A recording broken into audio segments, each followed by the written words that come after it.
ahead, start. Question for Chris MacFarland. It's off the hop, bringing in Brock Nelson, the decision to go out and get him, and then I guess subsequently move on from Casey, just the thought process there. There was no sort of connection. We were totally fine with having both because you're going to need center depth. I think the opportunity to add Brock was just too good to pass up. He's a dynamite, center in this league for a long time. Big body, long, can skate, good 5-on-5 player, power play, kind of touches every area of the ice. So, we think that was a significant upgrade for us in the middle of the ice. Nate told us yesterday when we asked him, you guys pushing the chips in the middle, he said we have to, these are our years to go for it. I mean, just not only what you guys did this week, what you've done over the course of the season. Is this, do you agree with what Nate said? You guys are in a position where you have to do it right now. Yeah, I think there's an expectation from the players, right? They're committed, they're dedicated on and off the ice, and I think sometimes it's it's a more limited window. I think ours hopefully will be extended. With players like Nate and Coyle, and we have they get the lion's share, those guys, and Mikko when he was here for well-deserved reasons, but we have a lot of other really quality hockey players, and Val Nichushkin and Arturi Lehkonen and Devon Taves and Josh Manson and now Mackenzie Blackwood. So we feel we have a good team, and their on-ice play merits those decisions year to year, and sometimes it's limited, but hopefully our window is going to be pretty long here, and doing what we did is a reflection of their commitment and what they do on the ice. Speaking of that center depth, what was it about Charlie Coyle that stuck out as the guy to make that deal for today? I think Brendan had a really good tidbit. Charlie's never not played in the playoffs every year of his career. I think he's a big body. He's a centerman that can play the wing, or vice versa, however you want to call it. I think it gives Bedsy and the coaches a tremendous amount of lineup flexibility. They can use him as a matchup guy. He's a big body. When he's rumbling around down low in the offensive zone, he's a load. And I think when you look ahead, you can see where there could be a massive need, for a player like that who's playoff tested and who's a man out there, and that was the draw. Was his production this season at all concerning to you? No, he's a defense first, checking, big body guy. That's a grinder. He contributes 5-on-5, and he'll continue to do that. But we're not looking for him to be the power play is kind of filled up. So we need a big body that's going to be a matchup guy for the coaches. That's going to play hard minutes and give us a potential guy. In key moments of each hockey game, and Charlie's proven that he can do that. Why do you What's think? the significance of bringing EJ back to the team? Erik's done a good job in Philly. I talked to Danny Briere, who was awesome to deal with on this. I think, you guys all know Erik, right? He's still a big body. He still gets around okay out there. He can touch our penalty kill. He can be a complimentary guy that Coach Bedsy and Prater can use, with G, maybe with Ryan Lindgren, and mix him in there. But again, big body, right? Who's played in big hockey games, obviously, for us, and we all know the bubbly personality and the energy that he brings in, every single day, and for down the stretch, hopefully we'll continue to play well. We've got to still earn our spot here. There's a lot of good teams in the West that are still fighting, and but we thought bringing him in for the hockey reasons and the familiarity and the off ice reasons, it just made too much sense. You've mentioned the word big several times already. Is that something you felt like your team was lacking coming into this deadline? I don't know about lacking. We've been a speed attack team, and I think these guys, Brock Nelson can skate, right? He's that's why he's been such a good player and a big time top two line center in this league forever. And Charlie is a big body who can do a lot of different matchup things. So definitely thought we needed to get a little bit bigger. You add in Ryan Lindgren, who's maybe not the tallest guy, but brings a lot of sandpaper, and you just want to be well versed to play any type of game.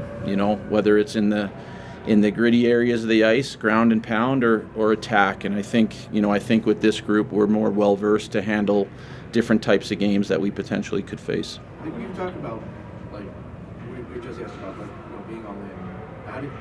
How do you sort of walk the line of, like, you're kind of in the Tampa Bay Vegas zone now, right? Where, like, all the picks this year, next year, all the high picks, like Cal Ritchie's gone. Like, just how do you sort of, like, okay, we're gonna push him in, but, like, how do you kind of? It's hard. All in? Yeah, it's hard. It's hard. I think this group tells us that by their play and what they've battled through, right? That we're, like I said, we got to get in still. Like, there's still a lot of hockey left here, and after the trade deadline, there's a, I don't know, renewed vigor or whatever you want. Now it's time to start playing, getting ready for the playoffs. Every game is important, and you're dialing it in, and because you know what's about to come, and I think that will be key. And I think our guys with, we've been injured this year. We've had some rough stretches. We've had our share of adversity and that type of thing. There's been a lot of change.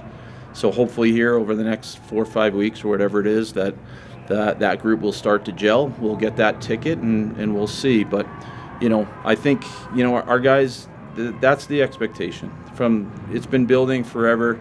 They're in it to try and do damage, not get a playoff spot, and see where the chips fall at the end. And we'll, in the off seasons for the off season, we'll figure that out as we move along. Sorry, because Casey is gone, because Cal is gone. Does that put more pressure on you to keep Brock Nelson beyond this year? We'll deal with all the free agent decisions as we move along. So we want to make sure it's a good fit for us. We think it's going to be a great fit. He has to believe it's going to be a great fit too. So, but we're confident in what our organization brings and can give to a player. But the focus is on the hockey games here and the rest of the season, and then we'll deal with the business in the off season. I know on Monday you didn't want to comment on this, but it's going to be coming out here shortly official that Mikko Rantanen's going to the Dallas Stars. Just kind of, when you made that trade 6 weeks ago, could you have ever envisioned this?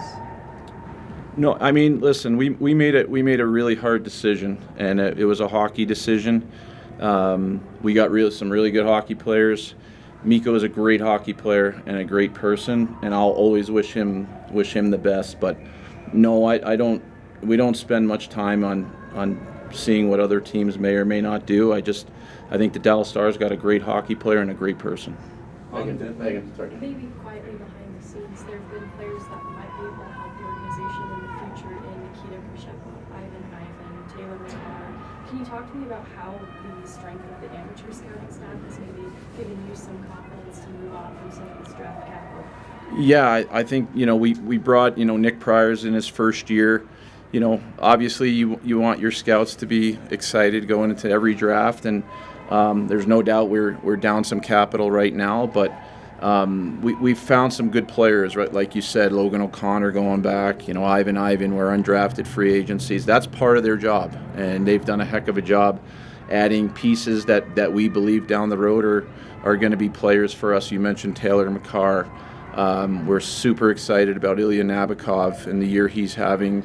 In the KHL, Zahar Bardakov, who we got in the deal with the Devils last year, has had a great year. So we feel we've got some pieces coming, and it'll always be important, always the draft process, and we'll see where we can go with the couple of picks we have this year. Right. You said you don't really pay attention, at least in a deal like Mikko's, on what teams may or may not do, but around trade deadline and on deadline day, how much are you paying attention to teams in division and what they're doing, and just what are your thoughts on Central? Well, I mean, I'm a hockey fan, right? So like you guys, you get excited by the buzz and what are the chatter and what teams may or may not do, and you look at the the boards and there's some bear of teams on obviously on both sides, but in our division in particular, the Winnipeg Jets, the Dallas Stars, the Minnesota Wild, the Blues, on and on. There's no easy nights, and you watch, you pay attention, and but you have what you have, right? You have a certain level of picks and prospects, and it doesn't, sort of dictate, but you pay attention to it for sure. Chris, when you traded Mikko, you told us that you guys didn't feel like you were deep enough. How much conversation went in before you pulled the trigger on that deal? We're going to use this extra cap space, this extra roster flexibility to add the depth, and how do you feel like where you guys ended up, with Brock and Charlie down the middle, Jack? Well, time will tell, Jess, right? I mean, that's what we felt, right? We said we wanted to get deeper, and we got those picks, and we got deeper. Will it gel out? I don't know. That's why we play the games. But we feel that from last week till the team that's going to take the ice tomorrow. Listen, it's going to take time to gel, right? But we think we're excited about the group. We think Nathan's Nathan, right? He's all world, and now you add Brock Nelson. Now Charlie Coyle and Jack Giroux's played great hockey for us. He's given us a face-off guy and a utility guy, and Parker Kelly's found a role, and Ross Colton can slide into the middle of the ice. So we feel really good about our depth. We think you got to be really strong in the middle. Ryan Lindgren has added something to our back end. So, and then obviously McKenzie and Scott in the nets. So, look, we got to get it done on the ice now. But that's the goal is hopefully we've given them the ingredients for them to punch a ticket, gel, and see what can happen in the best time of the year that we all look forward to. Time for about 3 or 4 more. Why do you think, he was basically here for like a year and a half. Why do you think it didn't work as well as you might have expected for Casey, or just let's say the second half of this season hasn't gone the way that you put him on? Yeah, I think Casey played great hockey for us down the stretch last year, and he was a good player in the playoffs, and he got off to a really good start, whether it was the first 4 or 5, whatever it was in October, and I think he'd be the first to tell you that the last few months were a struggle. You'd have to ask him on that, but I do know that he cares and that he's a really good hockey player, and I think he's going to do really well for the Bruins. Brock, Devon Toews had mentioned that Brock Nelson and Zach Parise are really good friends, and that Parise had kind of reached out to him to influence him to come to Colorado. Do you talk to him? Do they reach out to you to kind of get an idea about maybe a player after coming to the organization? Yeah, look, the Islanders had to make a hockey trade, right? So, I think, let's just thinking about that. Zach, would have played with Devon and last year, and Devon Toews. Like we would ask Devon about players he'd know, but in this case, we knew the players so well. And his game speaks for itself over the last 9-10 years or whatever it's been for Brock. So we just had a player that we tried to get, and fortunate enough we were able to conclude a deal with Lou and the Islanders. Last one. Chris, Go ahead. when you forecast the season way back when, you started back in August, September, and where the roster was and where the roster is now, did you see yourself turning over lines and defensemen and goalie and getting to the point we are now at this point? I'm not sure. I didn't go in.